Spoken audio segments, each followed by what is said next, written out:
এদিকে মৌলভীবাজারের বিভিন্ন সীমান্ত দিয়ে সুযোগ পেলে ভারতে বসবাসকারী বাংলাদেশি নাগরিকদের ঠেলে দিচ্ছে বিএসএফ। এর মধ্যে কয়েকশো মানুষ কখনো বিজিবির হাতে, কখনো বা স্থানীয়দের হাতে আটক হয়। গেল 10 দিনে মৌলভীবাজারের বিভিন্ন সীমান্ত দিয়ে পুশ ইন করা 135 জনকে আটক করেছে বিজিবি। মৌলভীবাজার প্রতিনিধি বিকুল চক্রবর্তীর তথ্যচিত্রে ডেস্ক রিপোর্ট। কাশ্মীর ইস্যুকে কেন্দ্র করে ভারত পাকিস্তান যখন যুদ্ধে ব্যস্ত, ঠিক সেই সময় হঠাৎ করে ভারতের স্থায়ীভাবে বসবাসকারী বাংলা ভাষাভাষীদের বাংলাদেশে পুশ ইন করছে দেশটির সীমান্ত রক্ষা বাহিনী বিএসএফ। 6 মে রাত থেকে বিএসএফ মৌলভীবাজারের বড়লেখা, জুড়ি, কুলাউড়া ও কমলগঞ্জ সীমান্ত দিয়ে ভারতের বিভিন্ন রাজ্য থেকে আটক করাদের পুশ ইন করতে শুরু করে। এদিকে একটু ভয় থাকে আর কি, বর্ডার তো সামনে, এইটাতে একটু ভয় থাকে আর কি। ভয় মানে সময় গুলাগুলি একটা শব্দ হয় আর কি, এইগুলাও একটু শব্দ পাইলে আমরা একটু ভয় করে আর।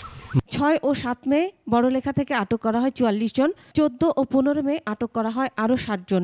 একই সাথে 15 মে জেলার কুলাউড়া, মুরাইছড়া সীমান্ত দিয়ে 14 জন ও 6 মে কোমলগঞ্জের ধলই সীমান্ত দিয়ে আরও 15 জনকে পুশ ইন করলে তাদের আটক করে বিজিবি।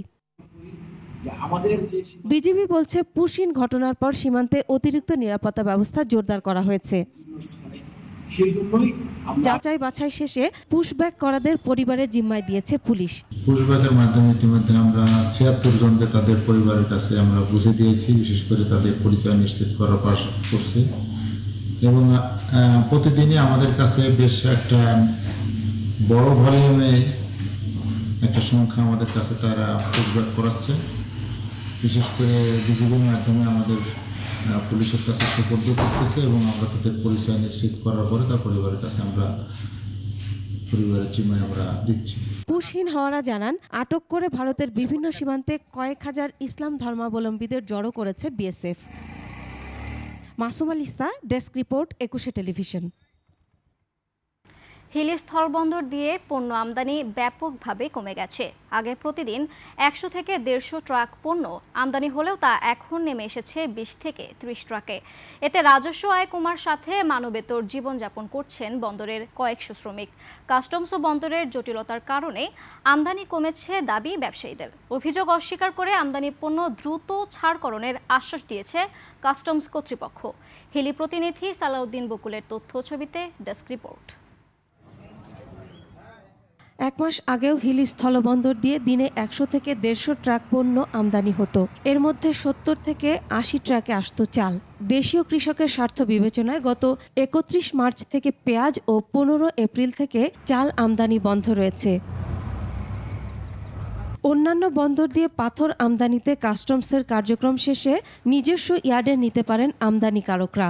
হিলি স্থলবন্দরের ক্ষেত্রে সেই সুবিধা নেই। ফলে আগে দৈনিক 100 ট্রাক পাথর আমদানি হলেও এখন তা বন্ধ। এছাড়া শুল্কায়ন জটিলতায় দীর্ঘদিন ধরে ফল আমদানিও হচ্ছে না। অন্যদিকে অনুন্নত অবকাঠামোর কারণে পণ্য লোড আনলোডে বাড়তি অর্থ ব্যয় হওয়ায় আমদানিকারকরাও হিলি বন্দর ব্যবহারে উৎসাহ হারাচ্ছেন। এখন যে কোনো ব্র্যান্ডের পুরাতন এসি বদলে নতুন ওয়ালটন এসিতে উপভোগ করুন 25% ছাড়। বাংলাদেশে আবার নতুন করে ডলারের সংকট, যেখানে আমরা ওপেনিং এলসি করতেছি 22 টাকা 122 টাকা রেটে, সেখানে আমরা বিল ছাড়তে হচ্ছে 23 টাকা, 23.5 টাকা বা 22 টাকা 80 পয়সা। পেমেন্টের অবস্থা এতই খারাপ যে সারাদিনের কালেকশন যেভাবে হয় আশাস্বরূপ সেই কালেকশনগুলো আর হয় না। মাল দিচ্ছি বাকিতে, কিন্তু আমরা মাল কিনছি নগদে। আমদানির আইটেম ছিল চালটা বন্ধ হয়ে যায়, হঠাৎ করে চালটা বন্ধ হয়ে যাওয়ার কারণে কিন্তু আমাদের এই সমস্যাটা অ্যারাইজ করছে। পাথর ব্যবসায়ী এবং বাল্ক আকারে যারা বিজনেস করে, ব্যবসায়ী করে, আমদানি করে, তারা এই পোর্ট ব্যবহার করতে পারছে না। বর্তমানে হিলি স্থলবন্দর দিয়ে সীমিত পরিমাণে জিরা, খৈল, বীজ আমদানি হচ্ছে। কাজ না থাকায় মানবেতর জীবনযাপন করছে বন্দরের কয়েকশো শ্রমিক।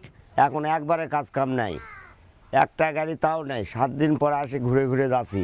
আগে একটু কাজ কাম হইতেছিল, গাড়ি ঢুকতেছিল, দিনে 400-500 কামাই করতাম। এখন বর্তমানে 100-150 হয় না। এখন 100-150 টাকা হয় ওভার, কোনোদিন ঘুরে যায়, আমরা কোনো কাজকর্ম হয় না।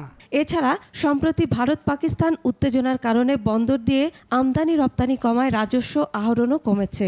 যেদিন পণ্য আসে সেদিনে আমরা এক্সামিন করি, সেদিনে অ্যাসেসমেন্ট করি এবং ওই দিনই পণ্য খালাস করার জন্য আমরা যত তাড়াতাড়ি সম্ভব আমরা এখানকে ত্বরান্বিতভাবে কাজ করি আর কি। আমদানি রপ্তানি বাণিজ্য সহজ করতে হিলি স্থলবন্দরের বিদ্যমান সব সমস্যা দ্রুত নিরসনের দাবি সংশ্লিষ্টদের। মাসুম আল ইসা, ডেস্ক রিপোর্ট, 21 টেলিভিশন।